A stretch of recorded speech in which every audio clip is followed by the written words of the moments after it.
Olá, queridos irmãos e irmãs, dia 3 de março, quarta-feira da segunda semana do Tempo Comum. O evangelho que nos é proposto é o evangelho de Mateus, capítulo 20, versículos do 17 ao 28. Naquele tempo, enquanto Jesus subia para Jerusalém, ele tomou os 12 discípulos à parte e durante a caminhada disse-lhes: Eis que estamos subindo para Jerusalém. E o Filho do Homem será entregue aos sumos sacerdotes e aos mestres da lei. Eles o condenarão à morte e o entregarão aos pagãos para zombarem dele, para flagelá-lo e crucificá-lo.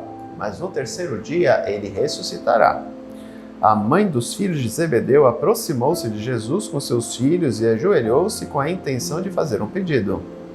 Jesus lhe perguntou: Que queres? Ela respondeu: Manda que estes meus 2 filhos se sentem no teu reino, um à tua direita e outro à tua esquerda. Jesus então respondeu-lhes: Não sabeis o que estáis pedindo. Por acaso podeis beber o cálice que eu vou beber? Eles responderam: Podemos. Então Jesus lhes disse: De fato, vós bebereis do meu cálice, mas não depende de mim conceder o lugar à minha direita ou à minha esquerda. Meu Pai é quem dará esses lugares àqueles para os quais ele os preparou. Quando os outros 10 discípulos ouviram isso, ficaram irritados contra os 2 irmãos. Jesus, porém, chamou-os e disse: Vós sabeis que os chefes das nações têm poder sobre elas e os grandes as oprimem. Entre vós não deverá ser assim. Quem quiser tornar-se grande, torne-se vosso servidor. Quem quiser ser o primeiro, seja vosso servo. Pois o Filho do Homem não veio para ser servido, mas para servir e dar a sua vida como resgate em favor de muitos. 2 aspectos nesse texto de hoje. O primeiro, Jesus já prepara os discípulos, porque ele já caminha para Jerusalém. E nós estamos nesse período nos preparando para reviver esse acontecimento na Páscoa, na Semana Santa. O Domingo de Ramos, a quinta-feira da celebração do Lava-Pés, sexta-feira da Paixão, sábado, aleluia, e a Páscoa no domingo. Este momento importante que nós iremos recordar daqui a mais ou menos 30 dias. Portanto, ele já prepara os discípulos para os acontecimentos marcantes, extremamente importantes para a salvação da humanidade que se darão no final da sua trajetória. Mas ele deixa bem claro, no terceiro dia ele ressuscitará. Outro aspecto, o pedido da mãe de Tiago e João. Um pedido extremamente delicado. Ela pede que eles sentem um à esquerda e um à direita. O que quer dizer isso? Que eles se tornem aqueles que são os mais próximos de Jesus. Apesar de que eles já eram, juntamente com Simão Pedro. Lembremos que em 2 ou 3 oportunidades extremamente importantes, quem está ao lado de Jesus é Tiago, João e Pedro. Getsêmani, quando Jesus soa sangue, preparando para a sua prisão e os acontecimentos que eu volto a recordar, nós iremos ver. Sermão da Montanha não, a Transfiguração, lá estão de novo Pedro, Tiago, João. Portanto, em alguns eventos marcantes da vida de Jesus, os 3 discípulos estão lá. Portanto, os irmãos, os filhos de Zebedeu, eram bem próximos de Jesus. Mas sentaram ao lado, à direita e outra à esquerda, quer dizer que irão governar com ele.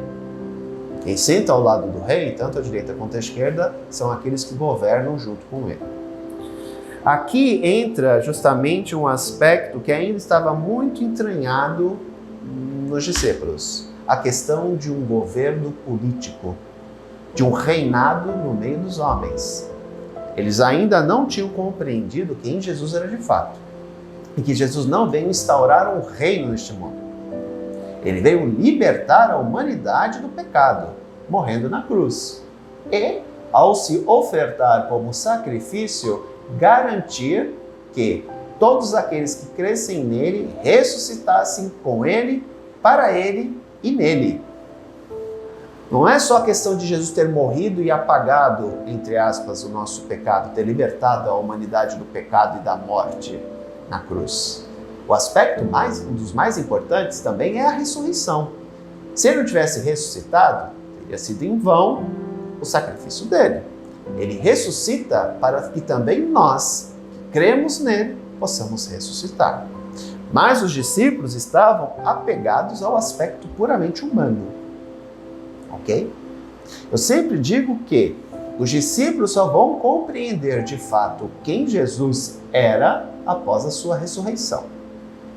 Tanto que eles viam Jesus somente como um ser humano, um homem de Deus, um homem inspirado por Deus, um Messias esperado e tal, mas numa compreensão política, numa compreensão social, numa compreensão puramente humana. Quando Jesus morre na cruz, só fica o discípulo amado. Os outros escapam.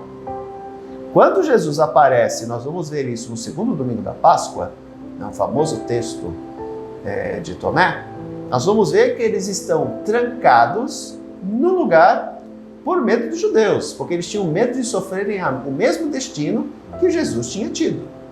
Portanto, eles não entenderam quem Jesus era de fato. Eles só vão compreender isso, na minha visão, após a ressurreição. Quando Jesus aparece ressuscitado para eles, aí eles começam a entender quem Jesus era de fato, fazendo uma releitura dos acontecimentos que se deram ao longo da sua trajetória com Jesus nesse mundo. Tá? Por isso que a mãe de Zebedeu faz esse pedido. Porque ela acha, assim como os discípulos, que Jesus vai instaurar um reino humano. Ou seja, Jesus vai reunir o povo em torno de si, vai expulsar os invasores estrangeiros, entenda-se, romanos, e vai estabelecer um reino, tornando-se rei dos judeus. E os discípulos, não sejamos inocentes, os discípulos esperavam isso. Eles não abandonaram a tua casa, trabalho, família para seguir Jesus, não esperando algo em troca. Se Jesus se tornasse rei, eles se tornariam ministros do rei. Pessoas importantes, pessoas influentes. Entra aqui o aspecto humano de sempre querer o poder. A tentação do ter, do querer e do poder. É que nós vimos domingo passado. Só que isso incomoda os outros, sem dúvida nenhuma, né? Novamente falamos de uma questão humana. Incomoda. Porque provavelmente todos eles queriam fazer o mesmo pedido que a mãe dos filhos de Zebedeu fez. E aí Jesus já deixa bem claro o seguinte: quem quiser ser o maior tem que ser o servidor de todos. Nós vimos isso ontem. Não se deixar levar pela vaidade, pela busca do poder, pela situação que este mundo oferta, que é prática deste mundo. Né? Para Jesus, não. Jesus inverte a lógica do mundo. O maior é aquele que serve, porque serve na caridade e no amor, assim como Deus faz com a humanidade. Né? E ele vai dizer, o Filho do Homem não veio para ser servido. Entendamos, Jesus nasceu num estábulo. Jesus viveu entre os pobres. Jesus era pobre. E ele era Deus. Por quê? Porque dinheiro, poder, influência nesse mundo só é importante para aqueles que desejam. Porque nós conseguimos viver uma vida tranquilamente sem isso. Portanto, é compreender, ou melhor, vivemos sem nos apegarmos a isso. Tem pessoas que vivem apegadas ao desejo de quererem ser importantes. E quando não são, se frustram. Pessoas que trabalham uma vida inteira para acumular capital e depois que morrem, fica para os seus filhos, que vão se degladiar por causa desse dinheiro e acabar com tudo. Por quê? Porque eles não trabalharam por causa daquilo, para ganhar aquilo. Então, tudo aquilo que vem fácil, vai embora fácil. Poder é algo tão irrisório. Hoje eu tenho poder, amanhã posso deixar de ter. Eu sempre digo que a vida é uma roda gigante. Um dia estou por cima, outro dia estou por baixo. Portanto, tudo isso é efêmero, é transitório. E as pessoas lutam, brigam, desperdiçam toda a sua vida por algo que é transitório. Todos nós nascemos, crescemos, nos desenvolvemos, envelhecemos e morremos. Por mais dinheiro que eu tenha na vida, eu não vou conseguir interromper esse ciclo. Um dia eu vou morrer. Portanto, na lógica de Deus, é maior aquele que se coloca a serviço de todos, porque ele se torna grande na caridade, na vivência do amor, na prática do Evangelho. Por isso, queridos irmãos, escolhemos a melhor parte, ou seja, viver o Evangelho. O resto é transitório e não levaremos nada disso para outra vida. Como eu falei na segunda-feira, a única coisa que nós levamos deste mundo é o amor com que amamos as pessoas e o bem que fizemos a ela. O resto é resto. Um grande abraço, até amanhã se Deus quiser. Tchau!